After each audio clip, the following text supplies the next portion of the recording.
இங்க நம்ம ஹீரோ ஒரு இன்ஸ்டன்ட் நூடுல்ஸ் பாக்கெட்டை ஓபன் பண்றான். பார்த்தா அதுல ஒரு பென்டென்ட் இருக்கு. இப்ப அவன் அந்த கழுத்துல மாட்டிட்டு டச் பண்றான். உடனே அவன் ஏஷியன் டைமுக்கு போயிடுறான். பார்த்தா அங்க இருக்கவங்க எல்லாம் சாப்பாடுக்கு ரொம்ப கஷ்டப்படுறாங்க. குளிர்ல நடுங்கி போய் உட்கார்ந்துருப்பாங்க.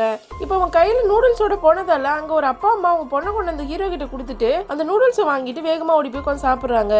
ஹீரோவுக்கு ஒண்ணுமே புரியல. என்னடா ஒரு நூடுல்ஸ் பாக்கெட்டுக்கு பொண்ணையே கொடுக்குறாங்கன்னு யோசிச்சுட்டு இருக்கான். மறுபடியும் அவனோட பென்டென்ட்டை டச் பண்றான். அவனோட பழைய காலத்துக்கே போயிடுறான். தன்னோட லவ்வர் தன்னை ஏமாத்திட்டு போனாலும் நமக்காக இப்படி ஒரு பொடாடி கிடைச்சிருக்காங்கன்னு நினைச்சு அவன் ரொம்ப சந்தோஷப்படுறான். இப்ப ஹீரோயின பாத்ரூம்ல போய் குளிச்சிட்டு வர சொல்றான். இப்ப இந்த பெண்டனை வச்சு எப்படி சம்பாதிக்கான்னு யோசிச்சுட்டு இருப்பான். இப்போ கழுத்துல இருக்க பெண்டனை டச் பண்ணிக்கிட்டே ஒரு டீ கிடைச்சா நல்லா இருக்குன்னு யோசிக்கிறான். பக்கத்துலயே ஒரு கப் வருது. இப்ப மறுபடியும் அதோட மொத்த கப்பன் சாசி வரணும்னு நினைக்கிறான். மறுபடியும் அது மொத்த செட்டே அங்க வந்துருது. அப்பதான் அவனுக்கு புரியுது இதை வச்சு டைம் டிராவல் மட்டும் இல்ல, நம்ம இதை வச்சு நிறைய சம்பாதிக்கலாம்னு தெரிஞ்சுக்கிறான்.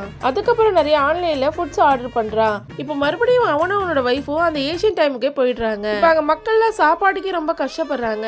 அப்பதான் ஹீரோயின் சொல்றாங்க, இங்க அரிசிலாம் ரொம்ப அதிகமா விலை வைக்கிறாங்க, அதனால யாராலையுமே சாப்பிட முடியல, அதனாலதான் மக்கள் இறந்து போறாங்கன்னு சொல்றாங்க. இப்ப ஹீரோ வாங்கிட்டு வந்த அரிசியை ரொம்ப கம்மி விலைக்கு செல் பண்ணுன்னு சொல்றான். இப்ப மக்கள்லாம் அவன்கிட்ட ஓடி வராங்க. அப்ப ஏற்கனவே அதிகமா வித்தவத்த வந்து நீ என்கிட்ட தான் விக்கணும்னு சொல்றான். ஹீரோவும் அப்படின்னா நீ மக்கள் கிட்ட என்ன ரேட்டுக்கு வித்தியோ அதே ரேட்டுக்கு தான் அவனுக்கு கொடுப்பேன்னு சொல்றாரு.